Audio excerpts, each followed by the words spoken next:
బట్టి ఆ విధంగా రాయబడింది. కానీ ఈ కాలంలో మనం చెప్పుకోవాలంటే కొంతమంది అయితే మేడలను బట్టి అతిశయిస్తారు, కొంతమంది కారులను బట్టి అతిశయిస్తారు. కానీ మనమైతే ఎవరి ఎందుకు అతిశయిస్తున్నామంటే మన ప్రభు అయిన దేవుని బట్టి మనము అతిశయిస్తున్నాం. కాబట్టి ఇంతగా మనం సంఘానికి రాగలిగాం.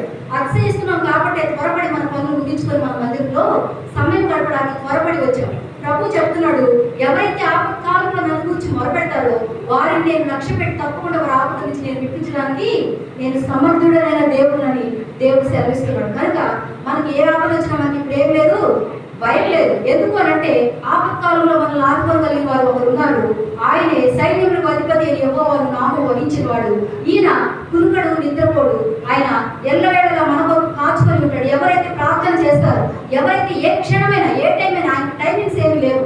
ఈ టైంలోనే ప్రార్థన చేస్తే నేను వింటానని నియమ నిబంధనలు ఏమి కూడా లేవు. నువ్వు 7 రోజులు 24 గంటలు 24/7 ఎప్పుడైనా సరే, నీకు ఏ సమయంలో అయినా సరే నువ్వు కనుక పెడితే ఆ సమయంలో దేవుడు నీ కొరకు అవైలబుల్గా ఉంటాడు. తప్పకుండా ఆయన నీకు సహాయం చేసే దేవుడుగా ఉంటాడు. కనుక ఈ సమయంలో మనం ఆయన స్తుతిద్దాం, ఆయన మహిమపడదాం, ఆయన గణపరుద్దాం. కాబట్టి మనందరం కళ్ళు మూసుకొని దేవుడి నామంలో 2 నిమిషాలు మన హృదయాన్ని ఆయన వైపు తిప్పుదాం. ఆయన వైపు మనం ఏకాగ్రత కలిగి మనం ఆయన ఏమి మాట్లాడతాడో ఈరోజు మనతో ఏ మాటలతో మనం బలపరుస్తాడో అని మనం కళ్ళు మూసుకొని తల వంచి హృదయాన్ని ఆయనకు అప్పగిద్దాం. హృదయంలో ఏవైతే ఉన్నాయో వాటన్నిటిని తీసి బయట పారవేద్దాం. ఈ రోజు మనం మన హృదయపూర్వకంగా దేవుని స్తుతిద్దాం. వాక్యం సెలవిస్తుంది, ఇదిగో ఆయన ఆరాధించే వాళ్ళు ఆత్మతోను సత్యముతోను ఆరాధించవాలని లేఖనం సెలవిస్తుంది. కాబట్టి మనం ఆత్మతో సత్యముతో ఆయన ఆరాధించడానికి సమయంలో మనకి మందిరంలో చేరి ఉన్నాం. కాబట్టి మనమందరం మన హృదయపూర్వకంగా కళ్ళు మూసుకొని తలలో వచ్చి ఆయన వైపు మన చేతులెత్తి, అయ్యా నీవే ఈ రోజు మాకు దిక్కయ్యా, నీవే మా తండ్రివి దేవా, నీవే మా ప్రభుడు అయ్యా అని ఆయన వైపు 2 నిమిషాలు మన హృదయాన్ని సిద్ధం చేసుకుందాం. వినబోయే వాక్యాన్ని బట్టి, చెప్పబడిన వాక్యాన్ని బట్టి ప్రభువా మాదేం మాట్లాడతాం ఈరోజు నీ మాటలు మాతో ఏం మాట్లాడబోతున్నావయ్యా, ఏ మాటలతో మమ్మల్ని బలపరచబోతున్నావు, ఏ మాటలతో మమ్మల్ని హెచ్చరించబోతున్నామని దేవుని మాటల కొరకు కనిపెట్టుకునే వారిగా మనమందరం ఉండాలని ఈ మధ్యాహ్న వేళలో ప్రభు మనతో మాట్లాడుతున్నాడు. దయతో తలలు వచ్చండి, కళ్ళు మూసుకోండి. ప్రభువా ఆయన వైపు మన హృదయాలు ఎత్తుదాం. అయ్యా మా హృదయాన్ని నింపుదేవా, జీవము కలిగిన మీ మాటలతో మా హృదయాన్ని నింపు తండ్రి అని ఆయన అడుగుదాం. ఎందుకంటే ప్రభు గొప్పవాడు, ఆయన గొప్ప దేవుడు. మహాకాశముల పైన అత్యున్నత సింహాసనం పైన ఆసీనుడైన నా గొప్ప దేవా, పరిశుద్ధుడా, నీతివంతుడా, నీ బట్టి దేవుడు ఎవరు లేరు ప్రభు.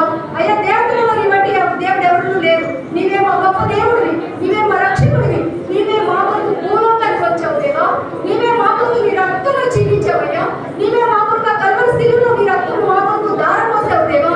ఆ రక్త దారంతో మమ్మల్ని కడుగు దేవా, మా రక్త దారంతో మమ్మల్ని కడగండి, మమ్మల్ని శుద్ధి చేయండి ప్రభు.